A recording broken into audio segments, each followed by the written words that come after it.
Vlog time. I just checked out Alien Covenant. Here are my thoughts. I didn't think it was that bad. I didn't think it was entirely awful. I didn't think it was amazing or anything like that. Um, there certainly are some things that I do like about it.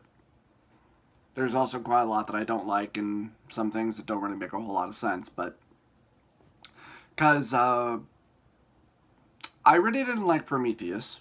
I really didn't.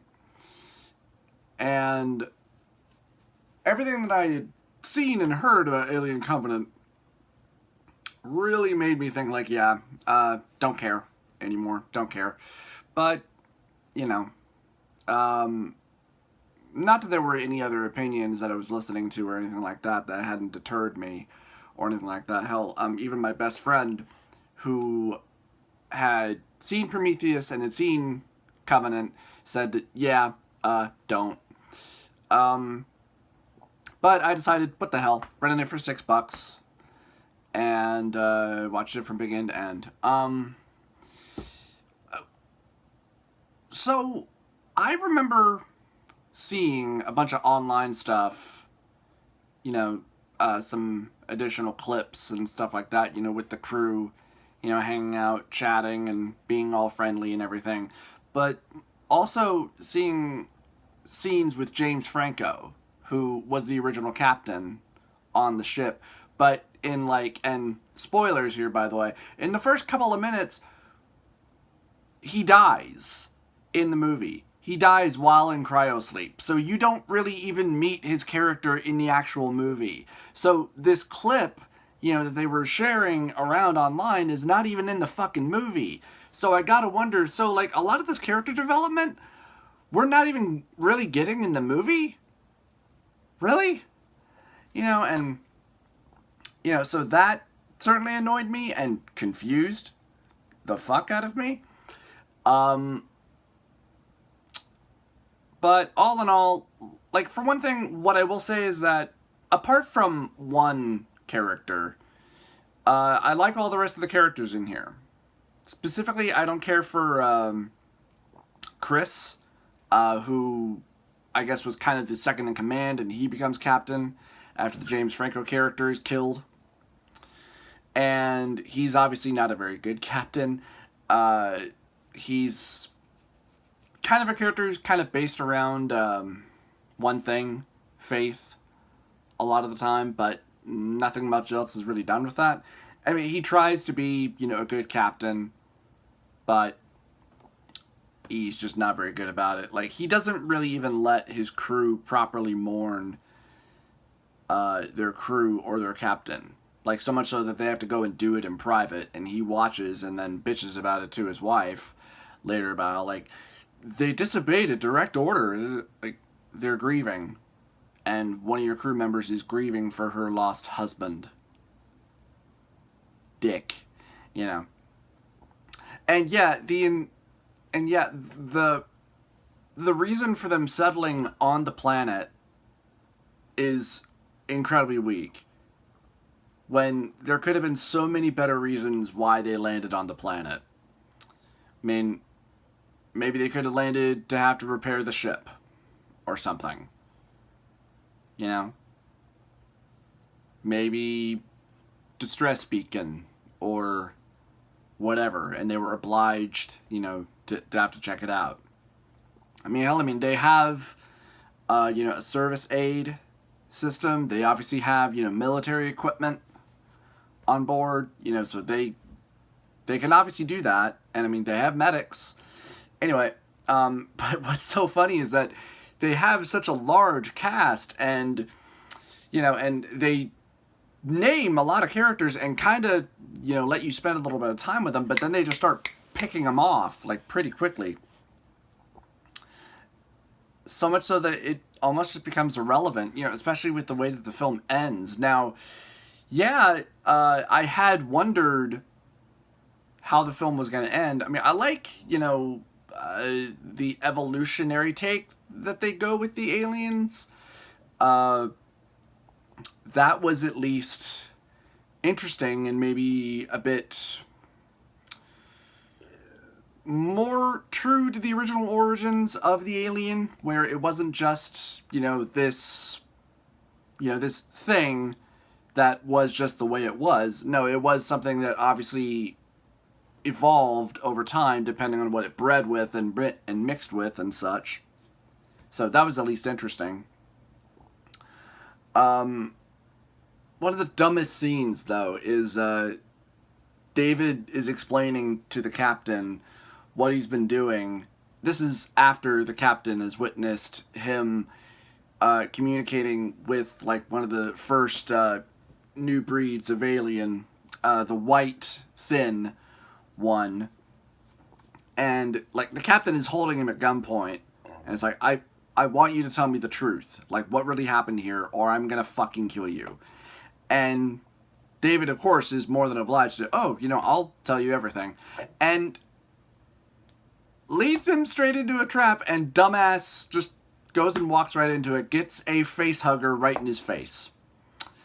And it's just like, dumbass. Really? And,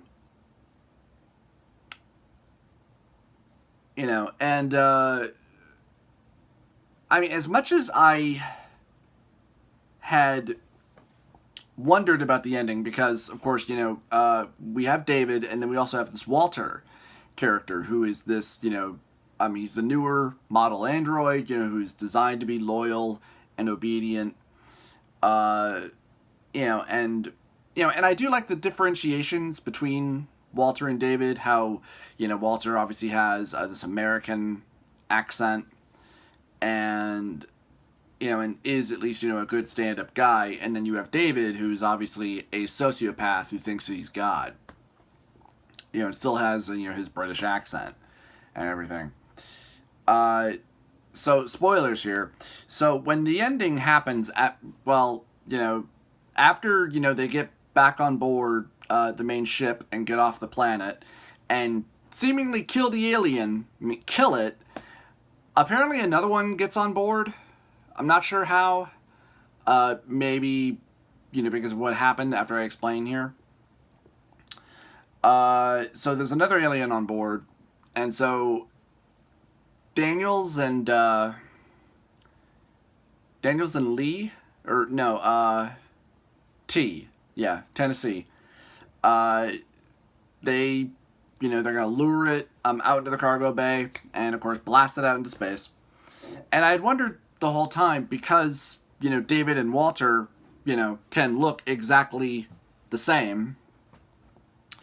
That I had wondered, like, if during their fight or their scuffle, if, David had switched with him, because that would have been so easy.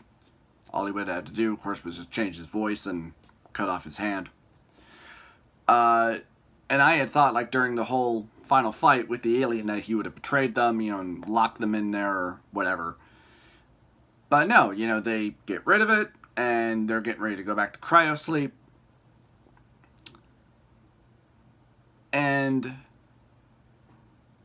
right as Daniels is inside her cryo chamber and Royter is locking her in, she asks him if when they get to the original planet that they were going to, if he would help her build the log cabin.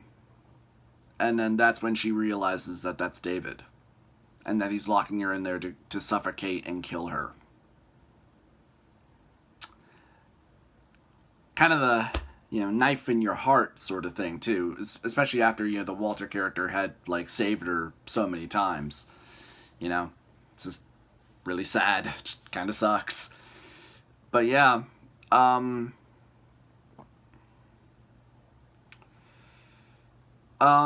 do I think of this movie overall? I thought it was okay. I don't think it's horrible. Do I think it's as good as the original Alien movies? Yeah, kind of. This might have been a little bit better if maybe a better script were written. Specifically, I would like a better reason for them to have gone onto this planet instead of, receiving this apparent message that was just somebody singing a John Denver song and, and deciding to go there because, well, I mean, it seems to be perfectly habitable despite the fact that this isn't the planet that we're going to. And, well, we don't want to go back to sleep. I mean, they did at least give a good reason as to why not to go to sleep, because they had just hit this solar flare that nearly could have killed everybody. I mean, hell, it killed one person. I think they also said that it did kill a few of the colonists, but I'm not sure. But yeah, that was pretty weak. If it had been like the ship was heavily damaged and they needed to set down for repairs, that would have made at least a little bit more sense for why they needed to go and land on this planet. And they decided, well, while we're here, why don't we take a look around? Because apparently this planet is habitable. That's pretty weird. And we never noticed it before in all of our scans or anything like that. So, but no. It's just, hey, they're playing John Denver. And apparently it's habitable. Let's go check it out, and maybe we'll see about terraforming. This wasn't the planet we were supposed to go to, and this wasn't here. So, but whatever. Yeah, a pretty weak plotline. Okay movie for the most part. I mean, okay as far as I'm concerned. But let me know what you guys think in the comment section, and I'll see you guys next time.